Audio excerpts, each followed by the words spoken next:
Welcome everyone to another video. In this one, I want to rank the 2022 drivers based on their 2021 performance. So let's jump straight into it.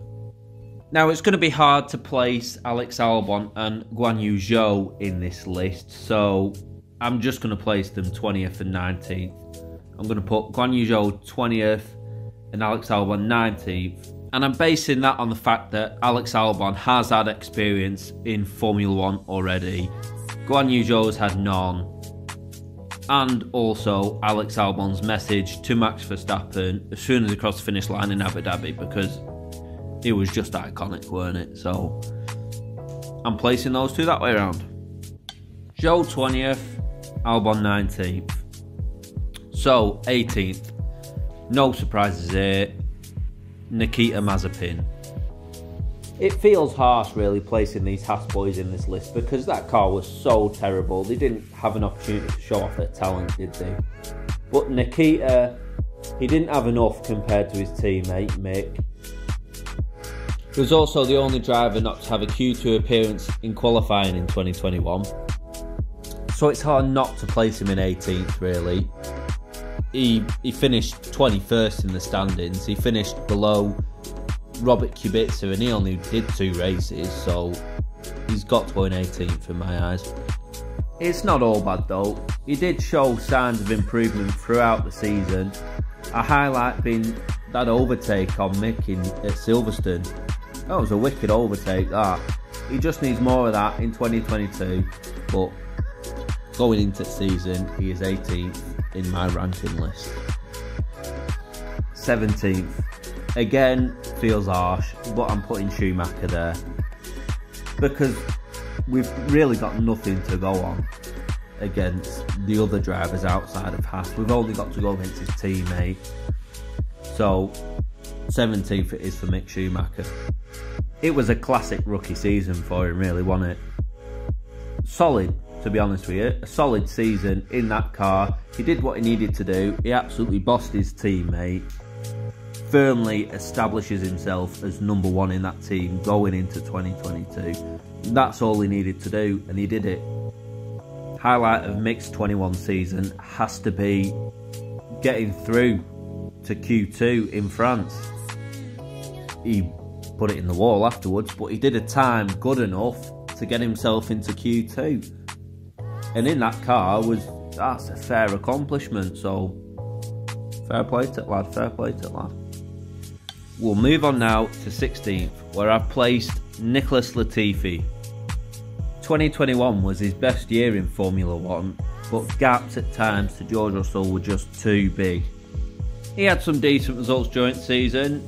A standout has to be the Hungarian Grand Prix, where he scored solid amount of points. I mean, it was a chaotic race and he benefited from that, but he's scoring points for the team, and that's all he needed to do last season, was just get his name on board, get a few points there for the team, and ultimately helped them finish above Alfa Romeo in the standings, which was an absolutely wicked result for the team. 2022 is a mega important season for this lad.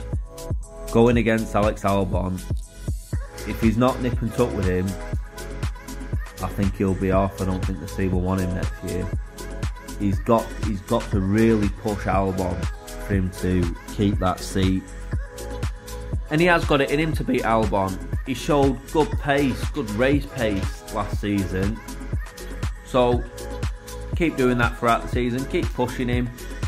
No reason why he shouldn't be there next year. But it is very important for him that he gets a good start to the season. For now, in my list, he's 16th. Moving on to 15th now, and I've put Lance Stroll there. Bit of an underrated driver in my eyes. He's labelled as a pay driver because he is a pay driver. He's dad on team, doesn't he? So, but he shows good pace. I mean, he was pushing Vettel quite a bit last season. You know, beating him on occasion. So it feels harsh putting him this low down in the list, but I feel it's right for him to be here. He needs a good 2022. Otherwise, he will be labelled as a wingman for Vettel if that car's good. I can see them sacrificing Stroll's races to help, push Vettel forward. He's definitely safe in the team, but he does need a really important 2022. So for now, he's 15th on my list. I'm going to put Yuki Sonoda in 14th. He was definite second place in the team last year. Gasly just outclassed him on every level.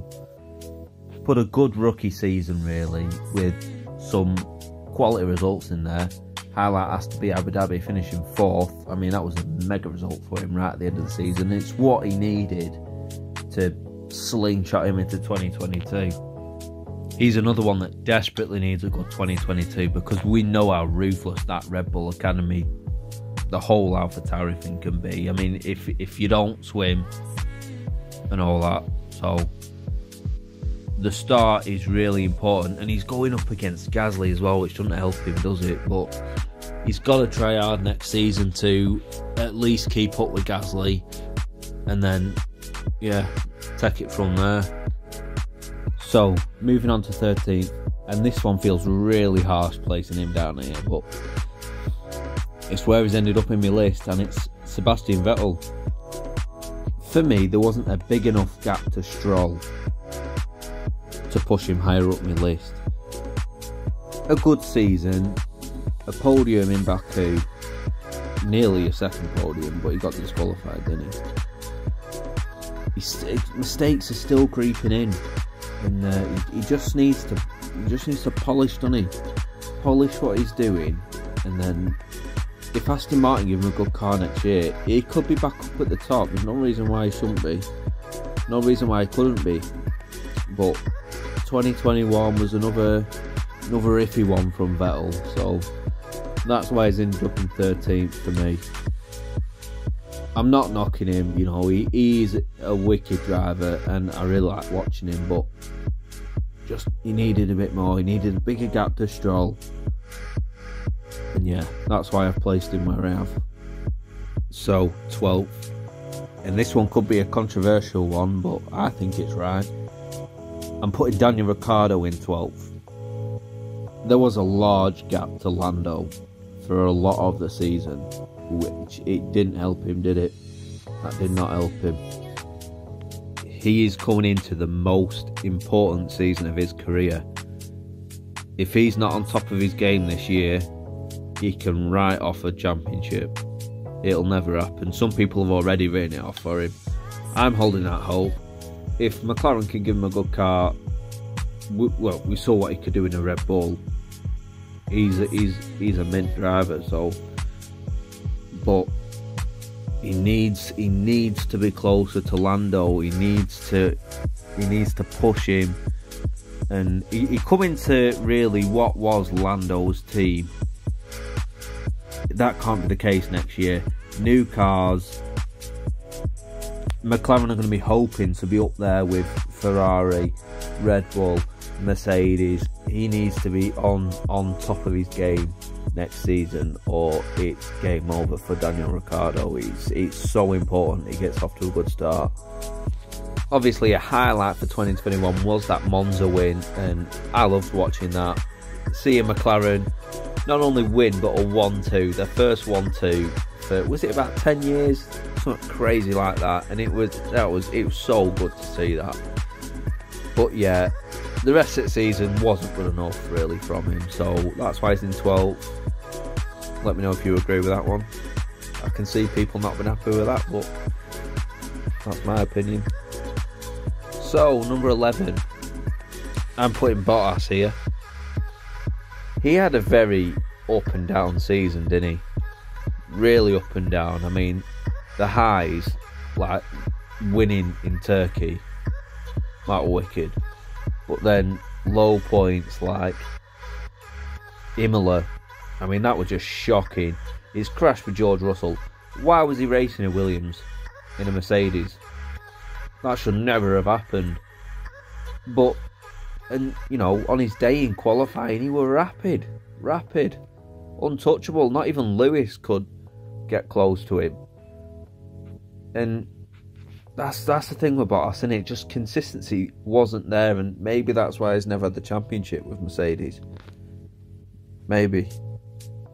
I think his move from Mercedes to Alfa Romeo is a very smart one.